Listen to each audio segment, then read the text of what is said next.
et bienvenue dans l'émission Parole de Femmes. Nous sommes avec notre invitée Kwan Ondias qui nous vient du Gabon. Bonjour Kwan. Bonjour Annabelle. Tu vas bien? Très très bien. Bonjour Mathilde. Tu es toute jolie, toute en beauté. Merci. Et vous toutes aussi d'ailleurs. Vous allez bien les filles? Ça va bien. Ça va bien. On parle depuis hier de l'image en fait, et puis on a parlé de l'image de Dieu et tout ça pour arriver en fin de semaine à notre image de nous-mêmes finalement.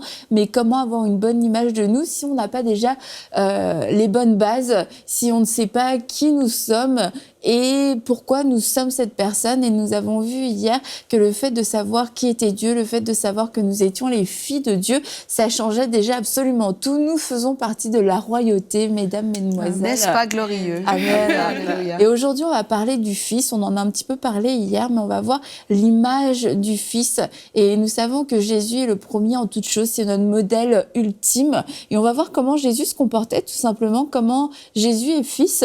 Et de la même manière, nous pouvons être fils et filles aussi. Alors, Kwan, tu vas nous parler de tout ça aujourd'hui. Nous t'écoutons. Ok, bonjour. Bonjour Nadine. Bonjour. Donc, je vais revenir encore sur le Père. Donc, hier, on a vraiment insisté sur notre Père, Dieu le Père. Et après, maintenant, on comprend que nous sommes issus de la famille royale. Donc, nous avons le sang royal qui coule dans nos veines.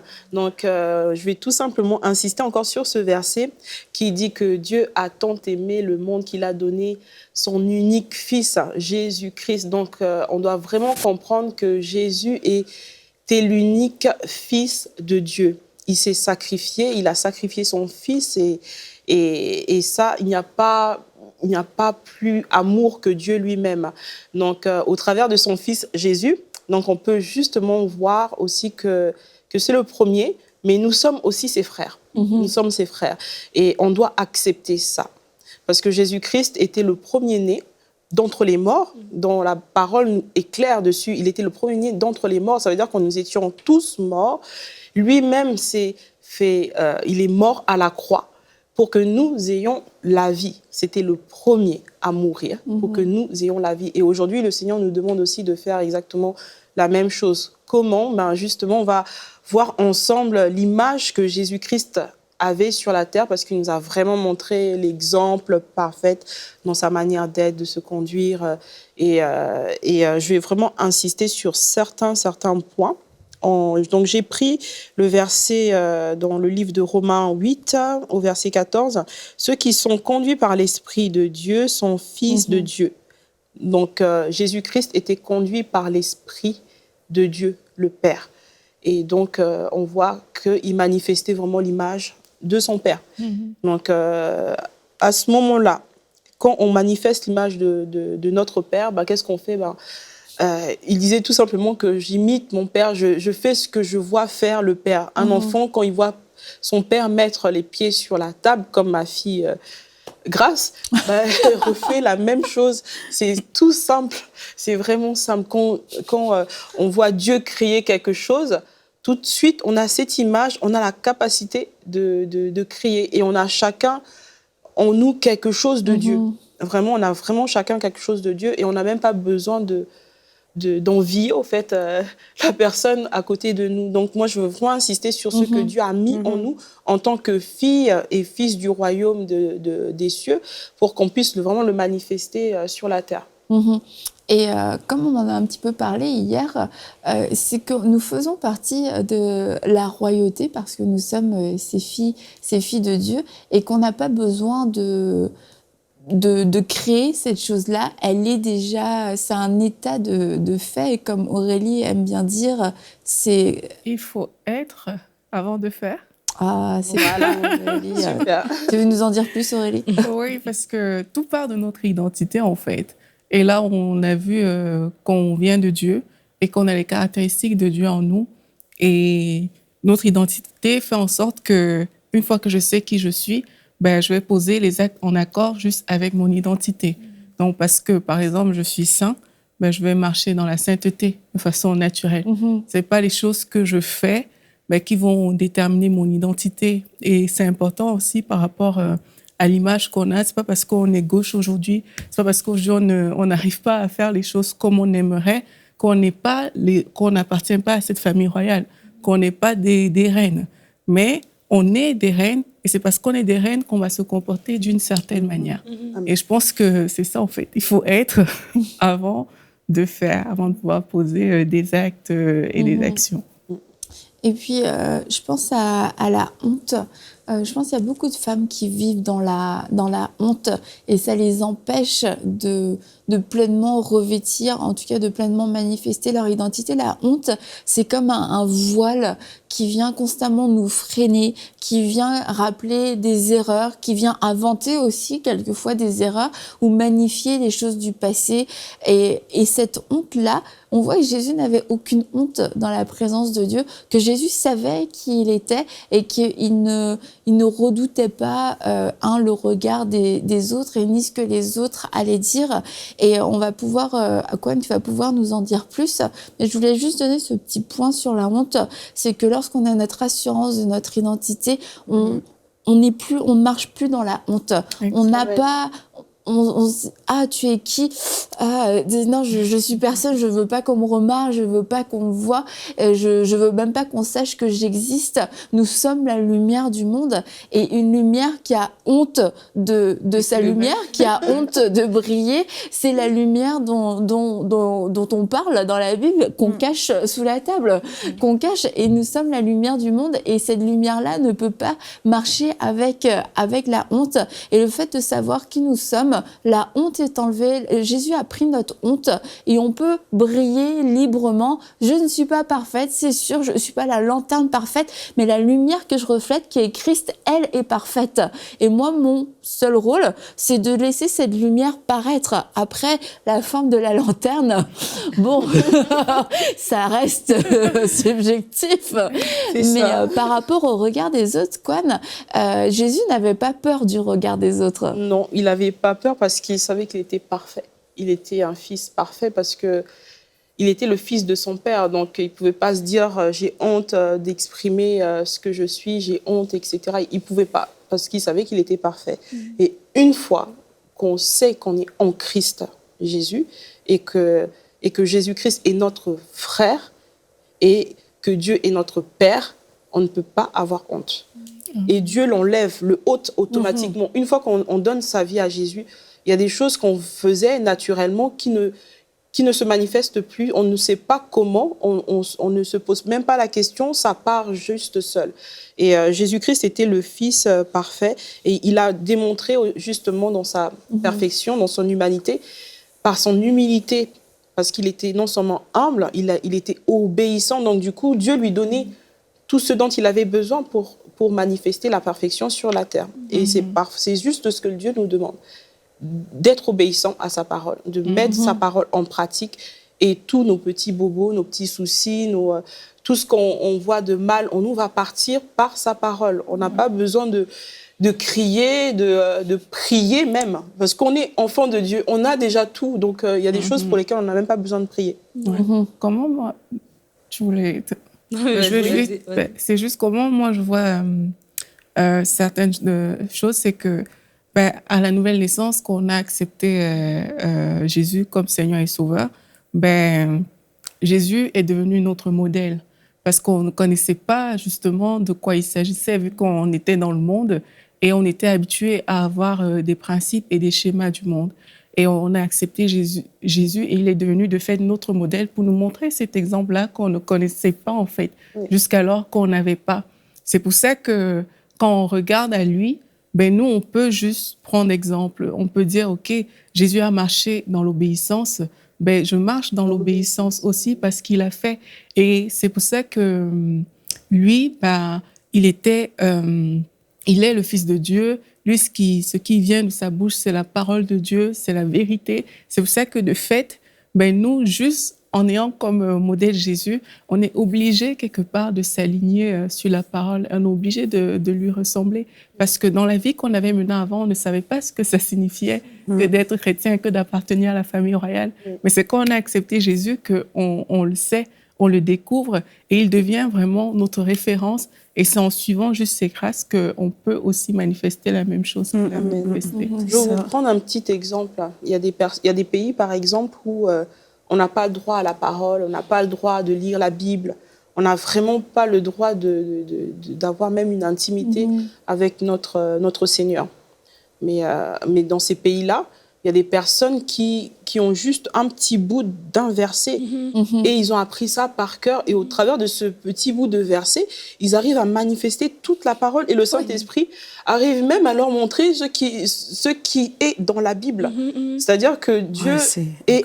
Quand le Saint-Esprit vient habiter en nous, la parole de Dieu vient habiter en nous. Donc la parole de Dieu peut tout simplement se manifester, se révéler dans notre personne. On n'a même pas besoin d'apprendre la Bible par cœur, parce qu'il y a des gens qui n'ont pas la Bible. Ils sont interdits de la Bible, mais ils vivent par la foi, ils connaissent Jésus, ils savent qui est Dieu, et c'est juste magnifique.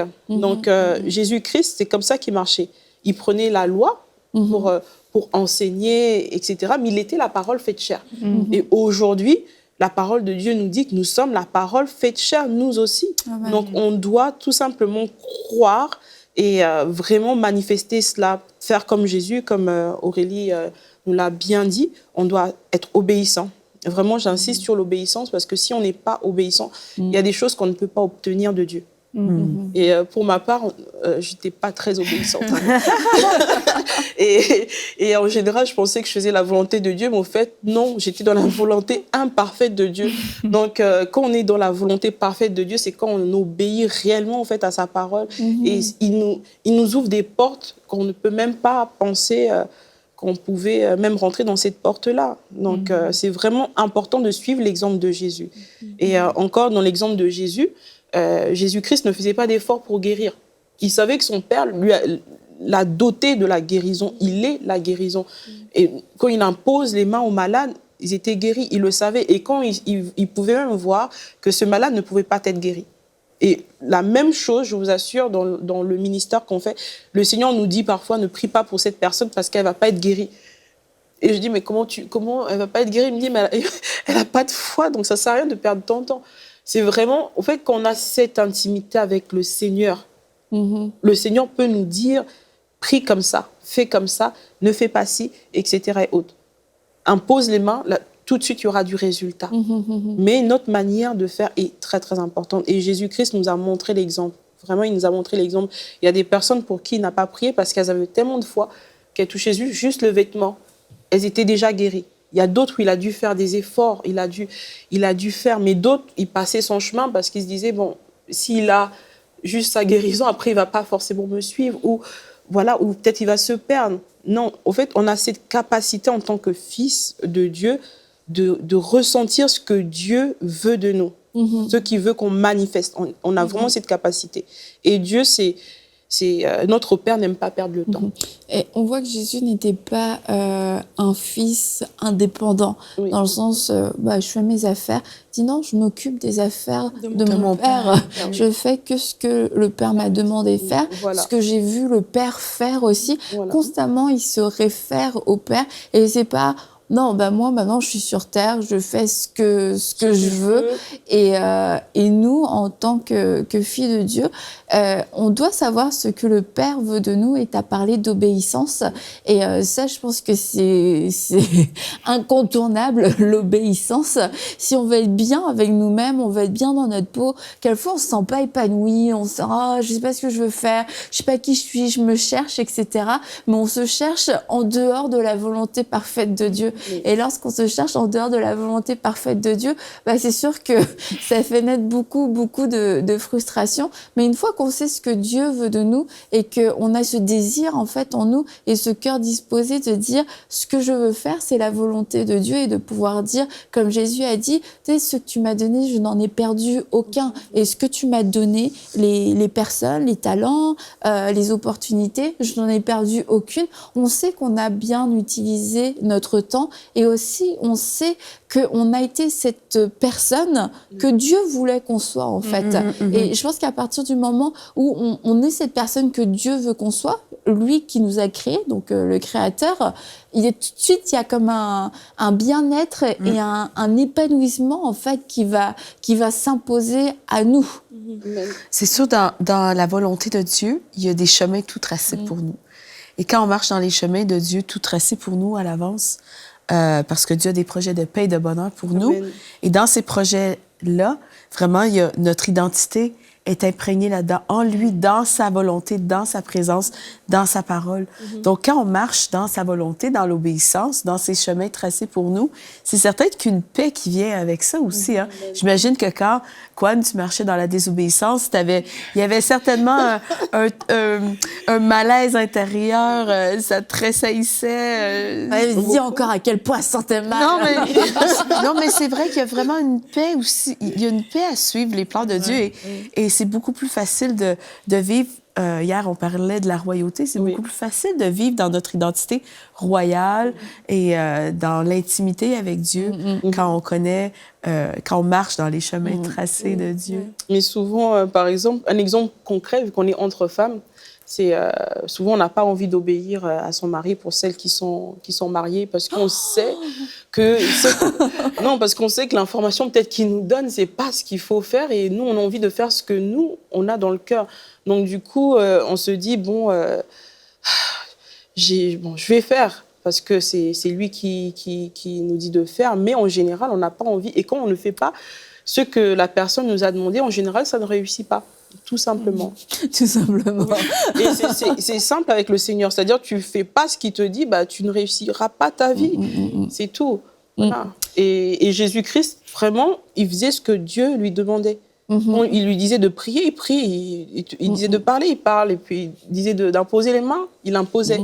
Vraiment, c'est simple. La parole de Dieu est vraiment très simple. Et on voit aussi que notre identité, notre image peut être attaquée par l'extérieur à cause de ce que les autres vont dire, de ce que les autres pensent de nous. Et tout le monde n'a pas forcément la révélation que nous, on a de nous, de ce que Dieu nous a dit. Puis c'est totalement normal. Mais on voit que Jésus a continué d'être fils de Dieu. Jamais il a dit non, je ne suis pas fils de Dieu. Il a peut-être dit bon, et toi, qui dis-tu que je suis? Mais il n'a pas dit non, je ne suis pas le fils de Dieu. On lui demandait et ça dérangeait quand il disait réellement qui il était. Mais pourtant, il a tenu ferme dans son identité et dans sa mission, malgré le regard des autres. Oui. Et en fait, moi, j'aimerais même ajouter que l'important d'abord, c'est partir de son identité. Comme par exemple, quand tu vas à l'aéroport, tu as ton passeport. Tu sais très bien que, je sais pas, moi, j'ai le passeport canadien. La file des passeports canadiens, c'est là. La file des passeports européens, c'est ici. Tu vas dans ta file. Vous êtes nombreux, vous ressemblez pas, chacun est différent, mais vous avez tous le même passeport, vous appartenez tous au même pays. Et parce que tu appartiens à un certain pays, tu connais les lois de ce pays, tu peux te prévoir de certaines choses parce que tu sais qu'elles te reviennent d'office. Si tu es Canadien ou tu es Gabonais, puis tu es dans un pays étranger, tu sais que tu as le droit d'aller à l'ambassade. Tu sais que s'il y a un problème, le Canada va venir te chercher. Peu importe ton statut, ton salaire, peu importe ce que tu as fait, tu appartiens d'abord. Il y a des bénéfices. Tu as des bénéfices d'office qui viennent parce que tu appartiens d'abord à ce pays. Et de la même manière, nous, en tant qu'enfants de Dieu, on sait qu'on appartient au Seigneur. Et puis, par la suite, comment maintenant je manifeste ça? C'est comme tu dis, en vivant la parole, en regardant comment le Seigneur Jésus, qui était notre modèle par excellence, a marché. Je marche dans l'obéissance, je marche dans l'humilité. Et c'est tous les jours que je prends la parole, que je l'applique dans ma vie, que je dis... Par exemple, l'obéissance, elle ne vient pas instantanément.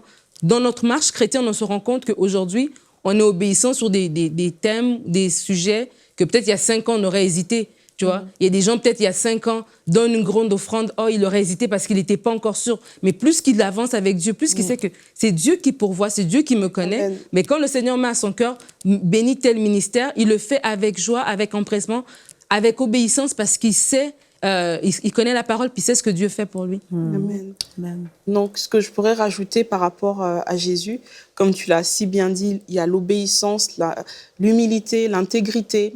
Vraiment, c'est l'image du Père qui reflétait sur la terre.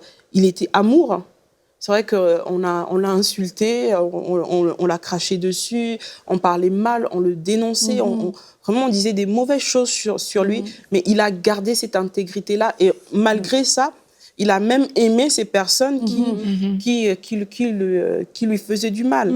Et parfois, c'est très difficile pour nous, en tant qu'humains, de se dire, ben, je vais continuer à apprécier la personne qui est en face de moi ou à lui témoigner l'amour de Christ. Mais c'est un devoir, au fait. C'est même pas, on n'a pas le choix. On n'a vraiment pas le choix. C'est pas nous qui savons aimer, c'est Christ en nous qui nous donne de mieux aimer, au fait. Ouais. Voilà, cette capacité d'aimer les personnes qui sont en face de nous, d'aimer nos parents, d'aimer chaque membre de notre famille, chaque membre de l'Église, d'aimer notre pasteur. Vraiment, c'est Dieu qui nous donne cette capacité. Si on arrive aujourd'hui à demander ça au Seigneur, parce que le Seigneur nous dit de demander, et il nous sera donné. Donc, c'est à nous de demander la sagesse, de demander l'amour, que cet amour, on est déjà amour, mais non, comment la manifester par le Saint-Esprit. Voilà, c'est vraiment ce qu'on doit rechercher, l'amour infiniment grand, en fait, du Seigneur. Et aussi savoir que Dieu nous a donné son nom. Donc, on est fils du roi, nous ne sommes pas n'importe qui, donc nous avons le nom royal, Christ, en nous. Donc, c'est une image de marque que le Seigneur nous demande de refléter et de manifester. De bien représenter. Voilà, de bien représenter. Donc, si tu es fille de la reine d'Angleterre et que tu te comportes comme quelqu'un du quartier, bon, on a du mal. Donc, ça... Yo, Elisabeth. Non, mais c'est vrai. Parfois, c'est un peu ce qui se passe avec l'image qu'on reflète de Dieu. Donc, du coup, les personnes qui ne sont pas en Christ Jésus, ils ne veulent pas nous ressembler. Et on se demande pourquoi. Mais c'est juste parce qu'on ne se comporte pas comme notre Père. C'est simple, en fait. Et Jésus-Christ se comportait d'une certaine manière. Il avait une allure, il avait une démarche, il avait une manière de s'exprimer, il avait une autorité, voilà.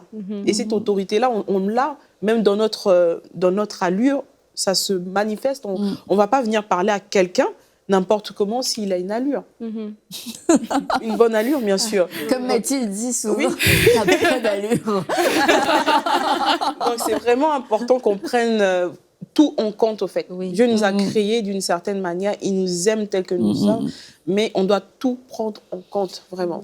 Et c'est bien de parler de l'amour parce que on peut voir aussi des dérives par rapport à ça. Ah, mais moi, je suis fille du roi des rois, fils du roi des rois. Et on utilise ça pour écraser les autres. Et c'est important de rappeler que Dieu est amour et que nous sommes appelés à marcher dans l'amour les uns envers les autres, à considérer l'autre comme supérieur à nous-mêmes, à nous humilier constamment sous la main puissante de Dieu, que Dieu déteste, a en horreur les yeux hauts.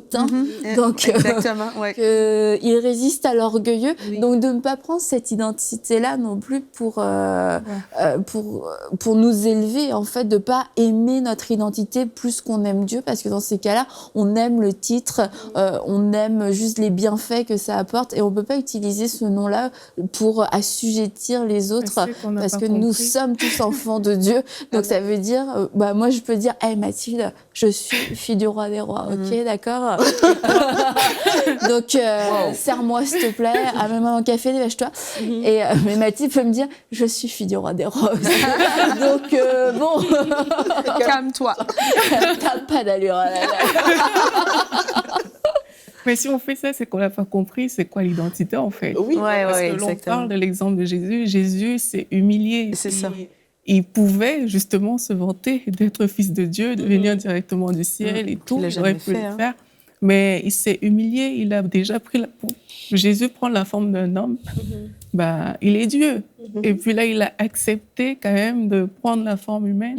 Ça, c'est déjà se mettre à un niveau de loin inférieur à ce qu'il est. Mais il a fait. Donc, quand on comprend son identité de roi, c'est comprendre que Jésus s'est humilié. Ça veut dire que c'est les sentiments qu'on doit revêtir. La Bible dit « ayant en vous les mêmes sentiments qui étaient en Jésus-Christ ». Donc, ça veut dire que c'est ça qu'on doit porter. C'est pas... on ne le dit pas « je suis reine » pour le dire. C'est parce que c'est une identité. Et être reine pour Dieu, ça signifie servir. Ça signifie s'humilier. C'est exactement ça. Jésus l'a dit aux disciples, celui qui va être le plus grand parmi vous, c'est celui qui va servir les autres. Et c'est la mentalité qu'on doit avoir, en fait, parce que les titres, aujourd'hui, comme roi, reine, c'est des personnes qu'on a l'habitude de servir, mais dans le royaume de Dieu, c'est pas toujours, les choses ne fonctionnent pas toujours De la comme on même voit manière, ouais. ici sur la Terre. Donc, accepter son identité, c'est accepter que notre intelligence soit aussi renouvelée par la parole, comme on l'a dit, et de se plier et d'obéir à cette parole-là et de se comporter conformément à ce que la parole Amen. nous Je demande. pourrais même rajouter que dans la royauté, il y a aussi une responsabilité aussi. Oui. Une reine, elle est responsable, si on regarde le prince William, il y a des choses qu'il ne peut pas faire parce qu'il est le prince William. Donc, en étant On peut roi, faire Yo, Elisabeth. en étant reine et roi, il y a des choses aussi il y a une façon qu'on doit se comporter parce que c'est aussi une évangélisation. C'est on attirera les perdus par l'amour qu'on va manifester, par la douceur. La Bible nous dit que votre douceur soit connue de tous.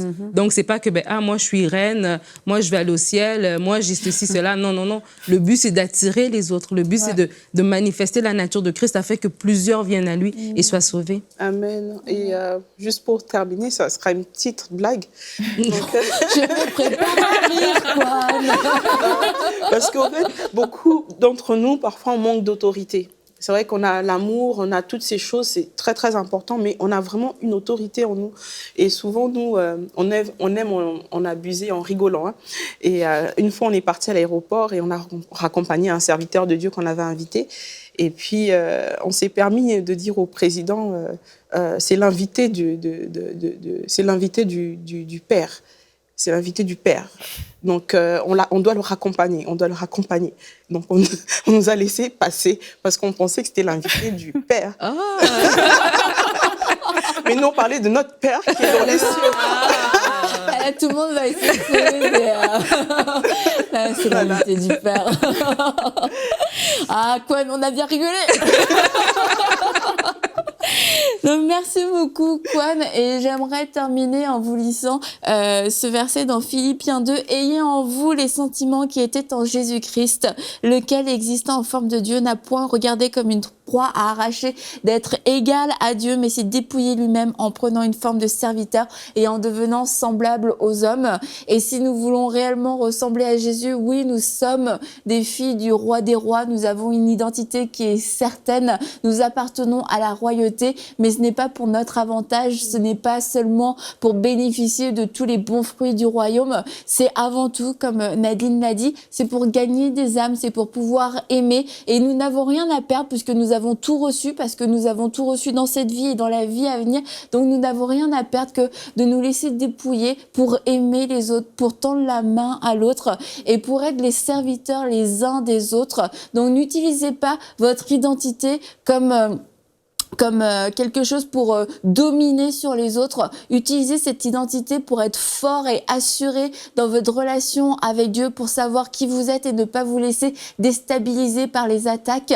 Mais utilisez aussi cette identité pour vous rappeler que vous êtes les ambassadeurs de Christ, et des ambassadeurs de Christ, ce sont des lumières, des gens qui aiment et qui donnent leur vie pour Christ. Et on se dit à demain pour une prochaine émission de Paroles de Femmes.